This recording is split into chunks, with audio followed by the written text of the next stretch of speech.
The morning sun cast long shadows across Marine Corps Base Camp Pendleton as Margaret Hayes stepped through the main gate. She wore simple civilian clothes, a plain blue cardigan over a white blouse, comfortable slacks, and worn walking shoes. Her silver hair was pulled back in a neat bun, and her posture, though slightly bent with age, still held an echo of military bearing. At 72 years old, Margaret didn't look like someone who belonged on an active military base, but she had every right to be there.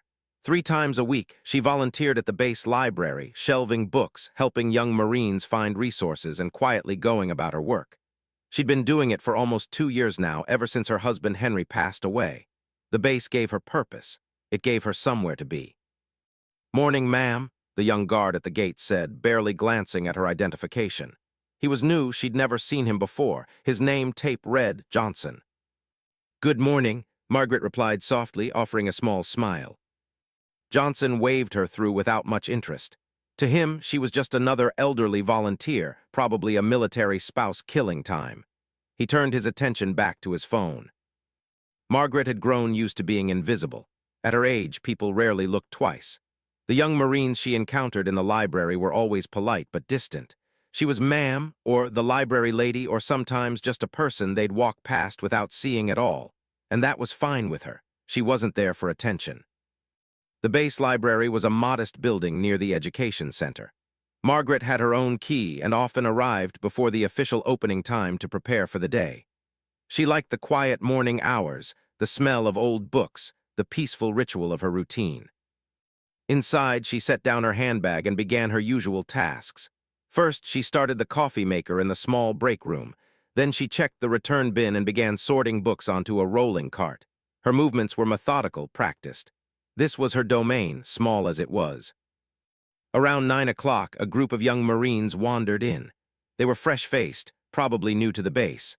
One of them, a corporal with a swagger in his step, approached the desk where Margaret was working.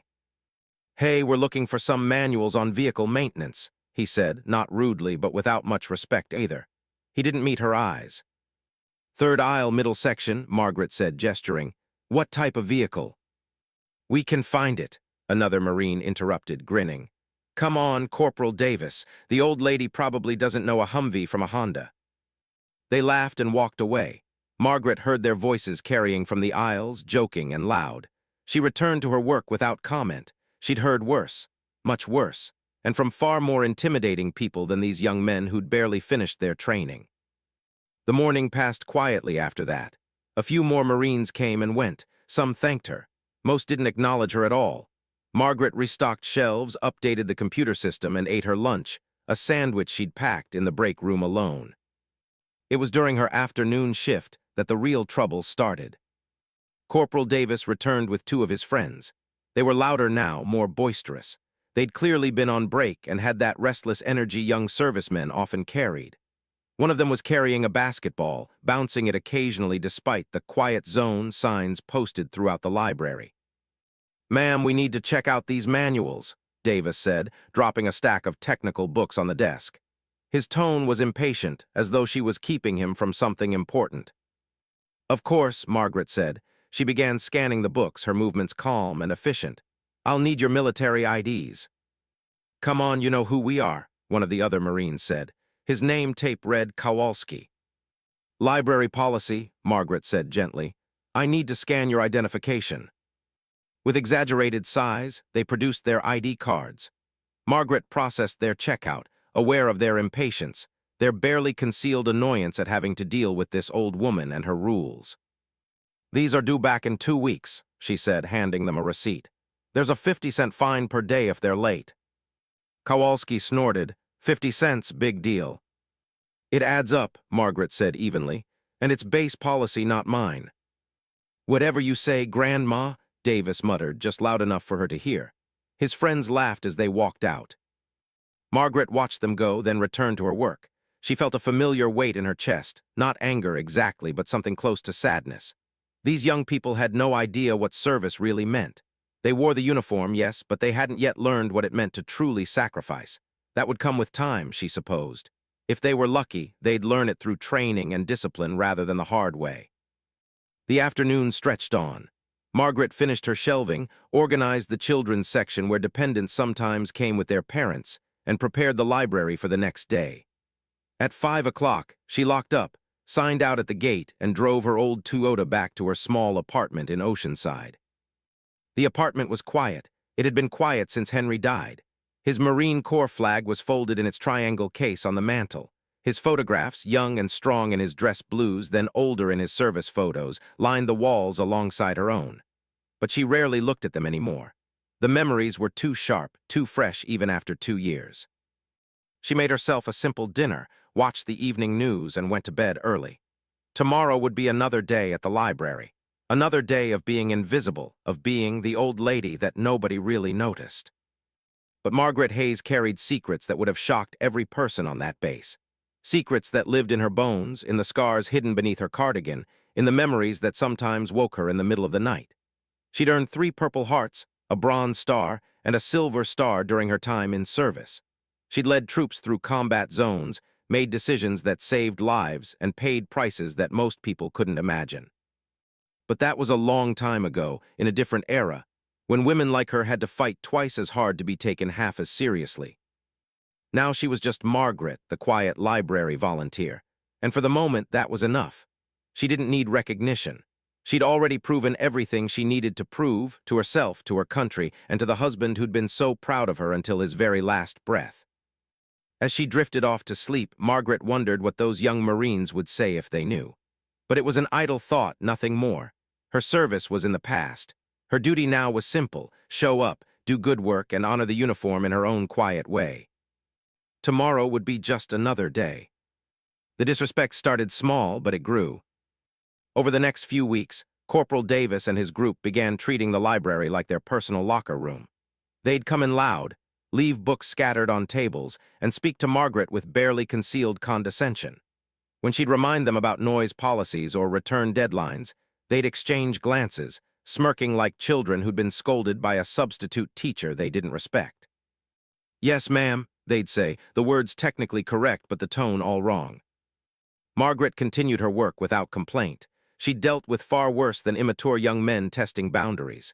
During her service years, she'd faced commanding officers who didn't believe women belonged in uniform at all. She'd endured harassment, sabotage, and outright hostility. These Marines were amateurs by comparison. But one Thursday afternoon, things escalated. Margaret was reshelving books in the history section when she overheard voices from the main desk. Davis and Kowalski were there with another Marine she didn't recognize. "The old bat's probably never even seen a weapon," Kowalski was saying, his voice carrying clearly through the quiet space. "She acts like she runs this place." "She's just some Navy wife who never got over her husband dying," Davis added.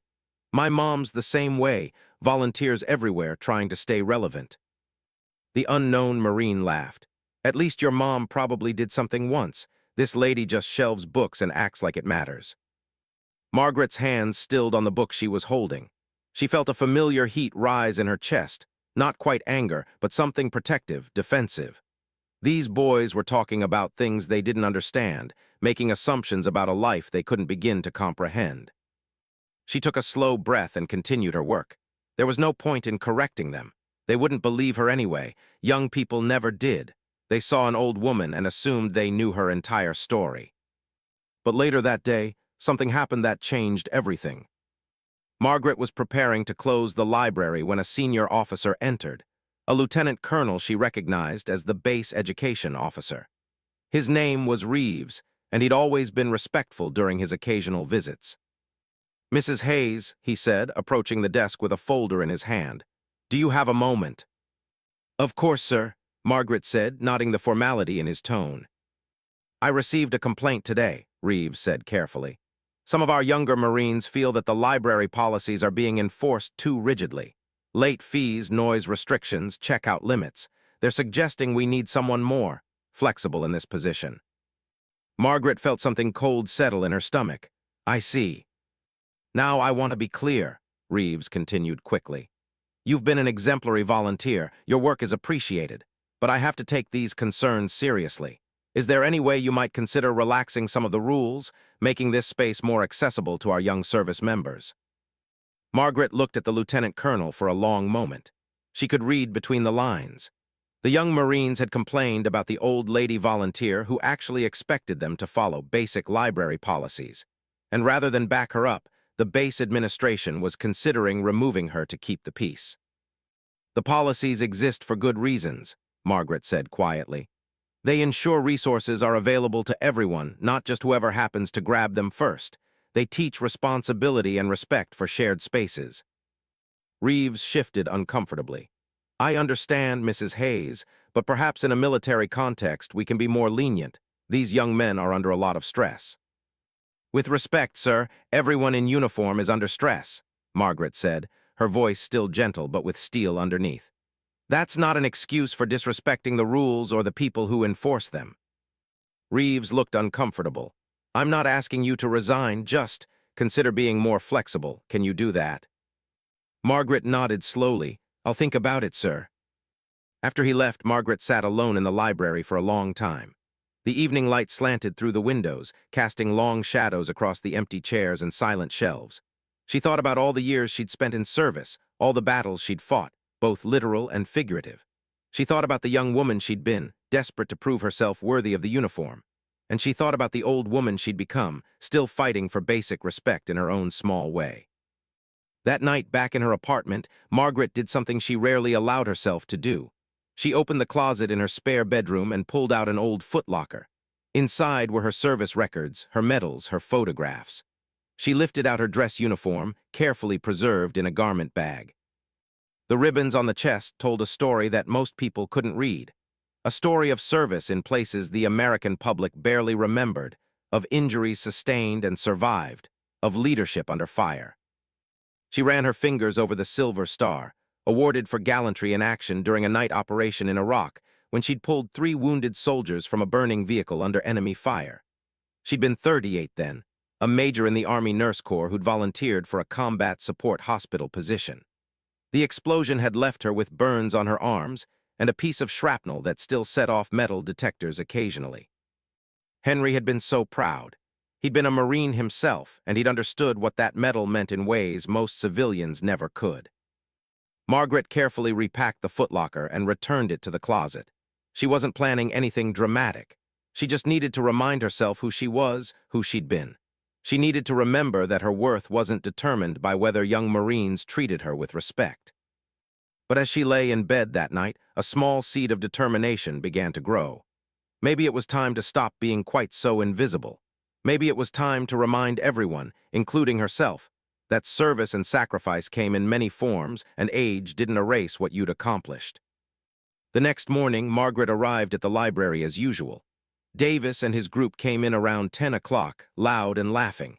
They approached the desk where Margaret stood. "Morning, Grandma," Kowalski said, dropping a stack of overdue books on the counter. "Don't worry about the fines. Lieutenant Colonel Reeves said you're going to be more flexible now." Margaret looked at the books, then at the young Marines standing before her with their confident smirks. She scanned the books slowly, nodding they were 3 weeks overdue. "That'll be $10.50, she said calmly. Davis's smile faded. "Did you not hear what Kowalski just said? Reeves told you to ease up." "Lieutenant Colonel Reeves suggested I consider being more flexible," Margaret corrected gently. "I considered it. The fine is $10.50. The Marines exchanged glances, their expressions darkening. "You know what?" Davis said, leaning forward. "You're just a bitter old woman with nothing better to do than hassle people over pocket change. You've never served. You've never done anything important. You're just here because you're lonely." Margaret met his eyes steadily. $10.50, Corporal." For a moment she thought Davis might explode. His face flushed red and his hands clenched into fists on the counter. The confrontation hung in the air like smoke after gunfire. Corporal Davis stared at Margaret with barely contained fury, his jaw clenched tight. The library had gone completely silent. Even the hum of the air conditioning seemed to fade into the background.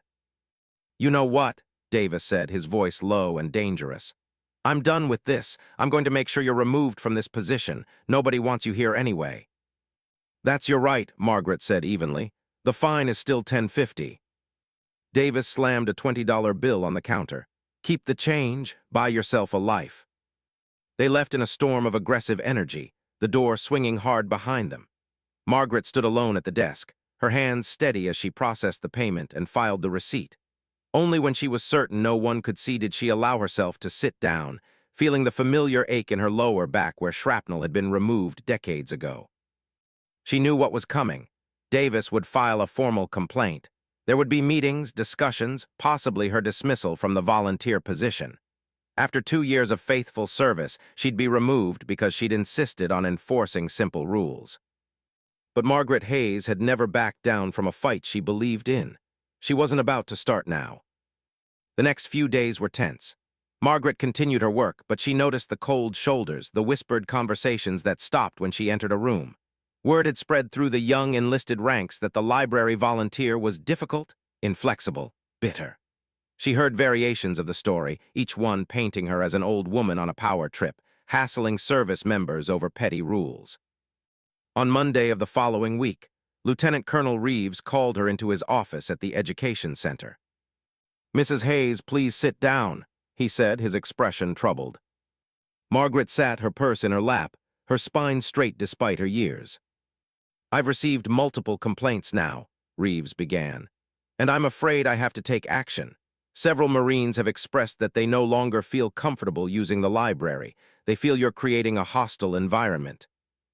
"By asking them to follow the rules?" Margaret asked quietly. "By being inflexible and unwelcoming," Reeves said, clearly uncomfortable with the conversation.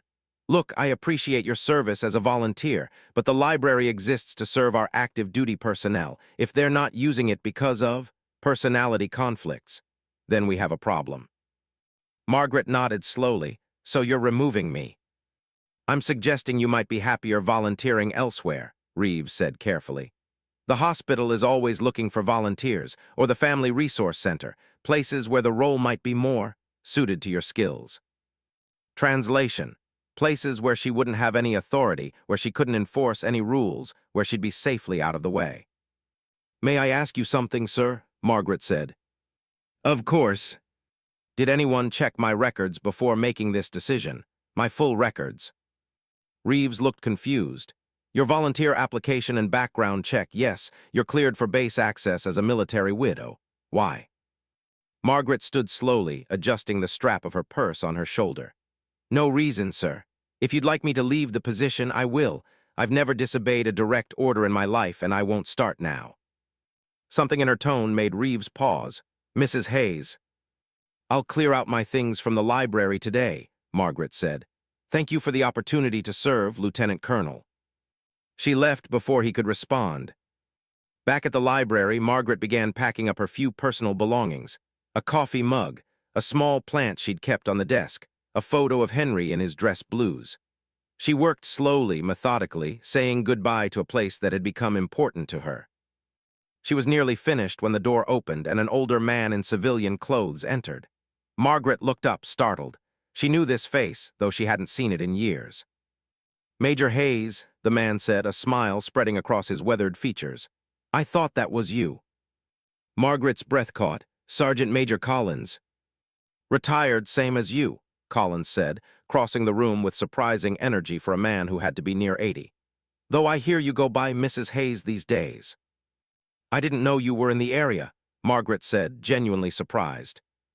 "My granddaughter's stationed here. I was visiting, thought I'd check out the base library." He looked around. "Heard they had a volunteer who ran a tight ship. Didn't realize it was you until I asked around and someone described some old lady who's a stickler for the rules." He chuckled. "That's when I knew." Margaret felt something warm bloom in her chest. Recognition from someone who actually knew who she was, what she'd done.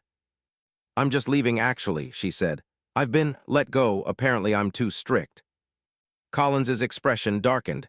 "Let go, you." "It's fine," Margaret said quickly. "I'm a volunteer. They don't owe me anything." "The hell they don't," Collins said bluntly. "Do they know who you are, what you did?" "It doesn't matter," Margaret said. "That was a long time ago." "Doesn't matter?" Collins looked genuinely angry now. "Major, you saved my life in Fallujah. You ran through a firefight to get to my position when I took that round to the leg. You performed field surgery in a building that was actively taking mortar fire. You're the reason I can still walk." Margaret shook her head. I did my job same as everyone else. Your job, Collins repeated. Your job as one of the first women to serve in a combat support role in Iraq. Your job when half the men in your unit didn't want you there. Your job when you got injured yourself and still refused evacuation until every wounded soldier was stable. He stepped closer. Who made the decision to remove you? Lieutenant Colonel Reeves, but really it was the young Marines, they complained. About what? Late fees, rules. I wouldn't let them treat the library like their personal break room. Collins shook his head in disgust, and rather than back you up, Reeves sided with kids who have probably never seen real combat. He pulled out his phone. This is wrong, Major, and I'm going to fix it. Sergeant Major, please. With respect, ma'am, you don't get to stop me, Collins said firmly. You spent your career standing up for people who couldn't stand up for themselves. Now it's someone else's turn to stand up for you. He made a call, stepping away to speak in low, urgent tones. Margaret stood in the middle of the library, surrounded by her boxed-up belongings, feeling strangely detached from the whole situation. When Collins finished his call, he looked satisfied. Colonel Morrison is the base commander. We served together in Desert Storm. He's an old friend, and more importantly, he's someone who believes in doing right by people. He wants to see you tomorrow morning at 0900. I don't need special treatment, Margaret protested. This isn't special treatment, Collins said. This is basic respect, something you should have been shown from the beginning. He softened slightly. Major, you taught me something important when we served together. You said, every person who wears the uniform deserves dignity regardless of their rank or role. That includes you, especially you. Margaret felt tears prick at her eyes, the first time she'd come close to crying through this entire ordeal. Thank you, Sergeant Major. Thank you, Major, he replied, for everything you did then and everything you're still doing now. After Collins left, Margaret stood alone in the library one more time. She thought about the young Marines who'd complained about her, who'd seen only an old woman in their way. She thought about Lieutenant Colonel Reeves, who'd taken the easy path instead of the right one. And she thought about tomorrow's meeting with the base commander, wondering if it would change anything at all. Margaret arrived at the base headquarters building 15 minutes early. Old habits died hard, and in her military days, early was on time and on time was late. She wore a simple navy dress and a cardigan, her silver hair neatly styled. She looked like any other elderly woman visiting the base, but today she carried something she rarely brought out, a leather portfolio containing her service records. Sergeant Major Collins had called her the night before to walk her through what to expect. Colonel Morrison was fair-minded, he'd said, but he'd want to hear her side of the story. He'd want facts, not emotions. Margaret could do facts. She'd written enough after-action reports to know how to present a clear, objective narrative. The receptionist directed her to a waiting area outside the commander's office. Margaret sat with her portfolio in her lap, her hands folded calmly, though her heart beat a bit faster than usual. She wasn't nervous about seeing the colonel. She was nervous about what would come after, about whether anything would change, or if this was just a courtesy meeting before she quietly disappeared from base entirely. At exactly 9 o'clock, the door opened, and a tall, distinguished man in uniform stepped out. Colonel Morrison was in his late 50s, with gray threading through his dark hair and the bearing of someone who'd spent a lifetime in leadership. Mrs. Hayes, he said, extending his hand, thank you for coming, please come in. His office was what Margaret expected, flags, commendations, photos of units and operations. A life of service displayed on the walls. She took the seat he offered. Can I get you coffee, water? Morrison asked. No, thank you, sir, I'm fine. Morrison settled behind his desk and folded his hands. I'm going to be direct, Mrs. Hayes. Sergeant Major Collins called me yesterday and gave me quite an earful about the situation with the library. Then I pulled your volunteer file. He paused. And then I pulled your military service record. Margaret said nothing, waiting. I'll admit I was surprised, Morrison continued. Your volunteer application listed you as a military widow, which is true, but it didn't mention that you yourself served for 23 years, rising to the rank of major in the Army Nurse Corps. It didn't mention your 3 Purple Hearts, your Bronze Star, or your Silver Star. I didn't think it was relevant to shelving books, Margaret said quietly. Morrison leaned forward. Mrs. Hayes, Major Hayes, why didn't you say something when Lieutenant Colonel Reeves questioned your enforcement of library policies? Would it have mattered? Margaret asked simply. Sir, I learned a long time ago that medals don't change minds. If people don't respect you for the work you're doing right now, they won't respect you for what you did decades ago. They'll just say you're living in the past. Morrison was quiet for a moment. You're probably right, he admitted, but it matters to me, and it should have mattered to everyone involved in this situation. He opened a folder on his desk. I've spent the morning reviewing what happened. Tell me your version. Margaret gave him the facts, clear and concise. The young Marine's behavior, the complaints, her consistent enforcement of existing policies, and finally, Lieutenant Colonel Reeves's decision to remove her. Did you ever lose your temper with these Marines? Morrison asked. No, sir. Did you ever use inappropriate language or show personal bias? No, sir. Did you enforce the rules any more strictly with them than with anyone else? No, sir. If anything, I gave them more warnings than I gave others. Morrison nodded slowly. That matches what I've found in my own investigation. He turned his computer monitor so Margaret could see it. I pulled the library's computer logs. Do you know what I discovered? Margaret shook her head. Usage of library resources is up 30% since you started volunteering 2 years ago. Books are returned on time more consistently. Damage to materials has decreased significantly. By every measurable metric, you've made that library run better than it has in years. He clicked to another screen. I also looked at who filed complaints. Do you know how many actual complaints there were? Lieutenant Colonel Reeves mentioned several, Margaret said. There were 3, Morrison said. All from the same group of young Marines, Corporal Davis, Lance Corporal Kowalski, and Private First Class Martinez. Not several Marines, not a widespread problem. 3 individuals who didn't want to follow the rules. Margaret felt a small ember of vindication, but she kept her expression neutral.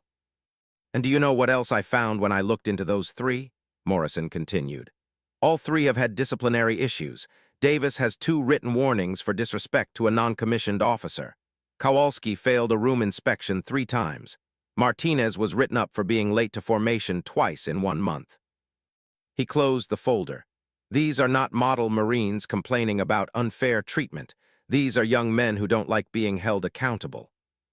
They're still learning, Margaret said carefully. Everyone makes mistakes early in their service. Morrison smiled slightly. That's generous of you, considering they're the reason you were removed from a position you clearly excelled at. He stood up. Major Hayes, I'm going to fix this situation. You're being reinstated to your volunteer position, effective immediately. I'm also issuing a clear memo to all base personnel about respecting volunteers and supporting those who enforce necessary regulations. Margaret felt relief wash over her, but also apprehension. Sir, if you force this, those young Marines will only resent me more. That's not your problem, Morrison said firmly. That's mine, and they're commanding officers. In fact, I think it's time for a training opportunity. Sir. Morrison picked up his phone and made a quick call. Send them in. A moment later, the door opened and 3 very uncomfortable-looking young Marines entered. Davis, Kowalski, and Martinez stood at attention, their eyes fixed straight ahead, their faces pale. Behind them came Lieutenant Colonel Reeves, looking equally uncomfortable. Morrison let the silence stretch. Gentlemen, he finally said, do you know who this woman is? A volunteer, sir, Davis said stiffly. Her name? Mrs. Hayes, sir. Her full name and rank. Davis swallowed hard. I don't know, sir. Morrison gestured to Margaret. This is Major Margaret Hayes, United States Army, retired. She served for 23 years, including 2 tours in Iraq and 1 in Afghanistan. She was awarded the Silver Star for gallantry in action when she ran through enemy fire to provide medical aid to wounded soldiers. She has 3 Purple Hearts for injuries sustained in combat. She saved more lives than you 3 have lived years. The young Marine's expressions shifted from confusion to shock to something that looked like shame. And you, Morrison continued, his voice hard, complained about her because she asked you to return library books on time and keep your voices down. The silence in Colonel Morrison's office was absolute. Margaret watched the 3 young Marines process this information, seeing the moment when understanding hit them. Davis's face had gone from pale to flushed. Kowalski looked like he wanted to disappear into the floor. Martinez stared straight ahead, but his jaw was clenched tight. Sir, we didn't know, Davis began. Of course you didn't know, Morrison cut him off. Because you never asked. You saw an elderly volunteer and made assumptions. You decided she wasn't worth your respect based on nothing but her age and civilian clothes. He turned to Lieutenant Colonel Reeves. And you, Colonel, made a decision to remove a highly effective volunteer without doing basic due diligence, without checking her background, without considering that maybe, just maybe, the problem wasn't the person enforcing the rules but the people refusing to follow them. Reeves stood rigid. Sir, I take full responsibility. I should have investigated further. Yes, you should have, Morrison agreed. Which is why you're going to personally apologize to Major Hayes, and then you're going to implement better protocols for how we treat and support our volunteers. Yes, sir, Reeves said. He turned to Margaret. Major Hayes, I apologize. I failed to show you the respect you deserved both for your current service and your past service. It won't happen again. Margaret nodded acceptance. She could see this was genuinely difficult for him, which suggested he might actually learn from it. Morrison addressed the three young Marines again. Here's what's going to happen. First, you three are going to apologize to Major Hayes. Real apologies, not just words. Second, you're going to volunteer 10 hours each at the base library over the next month, where you will follow every single rule and treat Major Hayes with the respect she deserves. Third, you're going to write a 5-page paper on the history of women in military service and present it to your unit. Sir, yes, sir, they said in unison. Morrison wasn't finished. And if I hear even a whisper of disrespect toward Major Hayes or any other volunteer on this base, you'll find yourselves with more serious consequences. Am I clear? Yes, sir. You're dismissed, except you three, he added, pointing to the Marines. You stay. Reeves left quickly.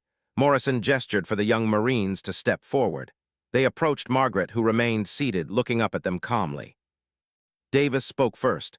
Major Hayes, I was completely out of line. Everything I said, the way I treated you. There's no excuse for it. His voice cracked slightly. My grandfather was a Marine. He would be ashamed of how I acted. I'm truly sorry.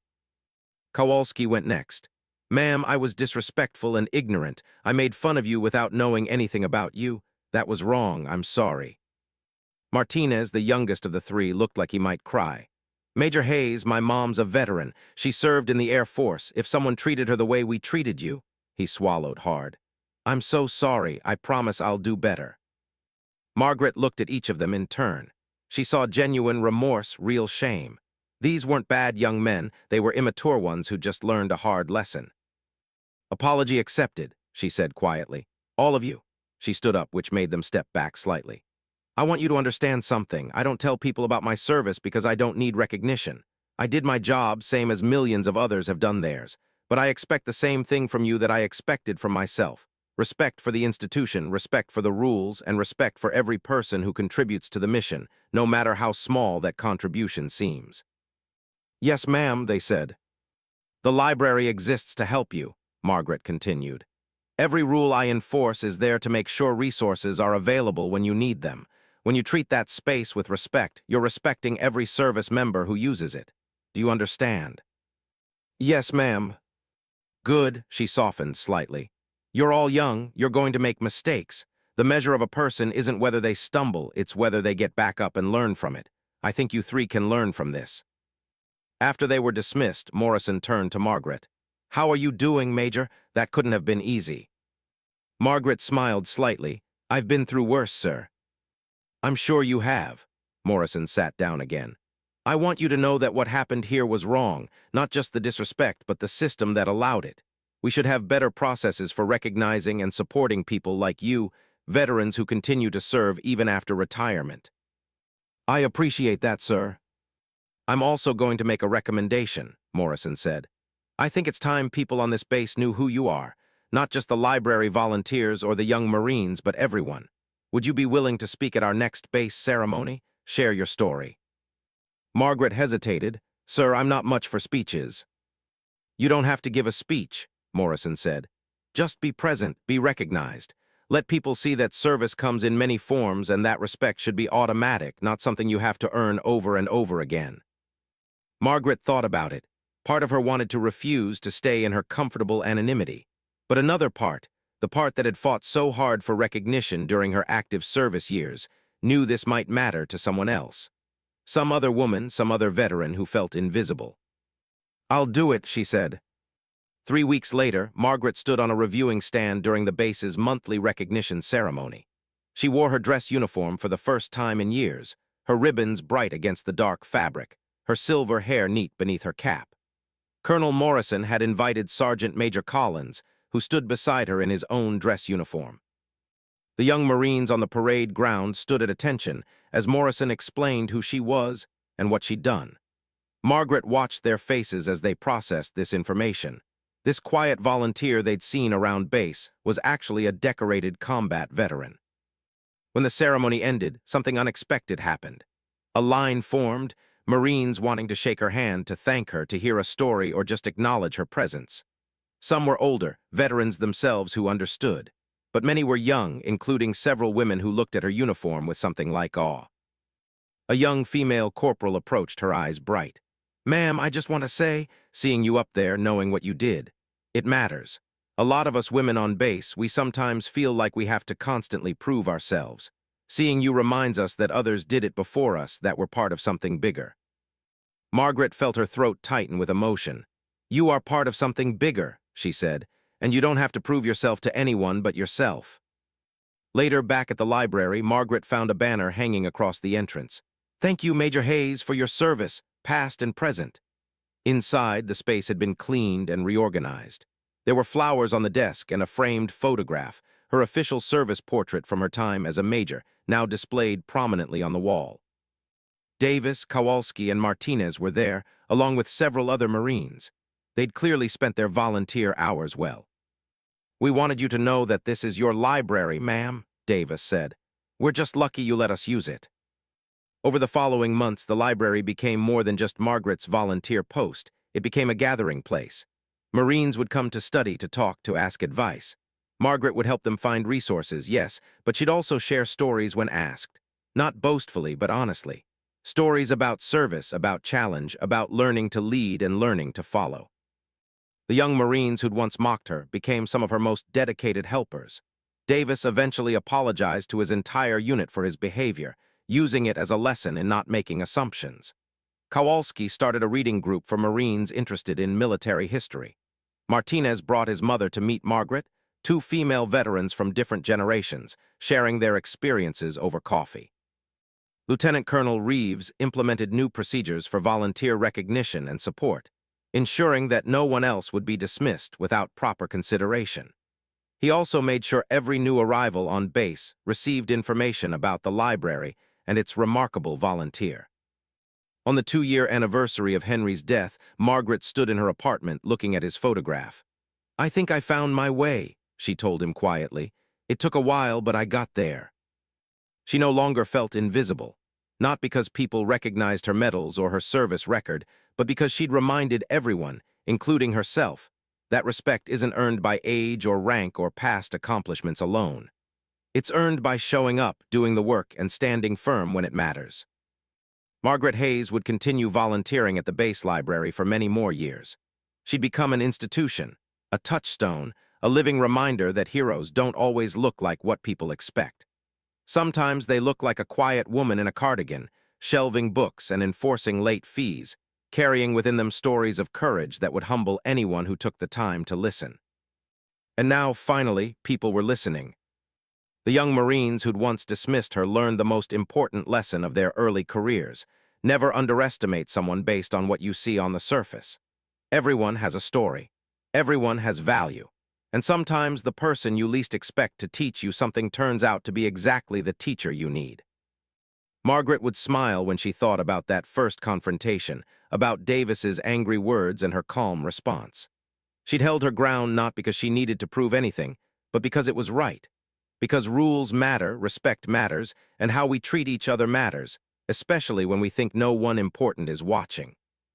Because someone important is always watching. Sometimes it's the quiet woman at the library desk. And sometimes she's exactly who you need her.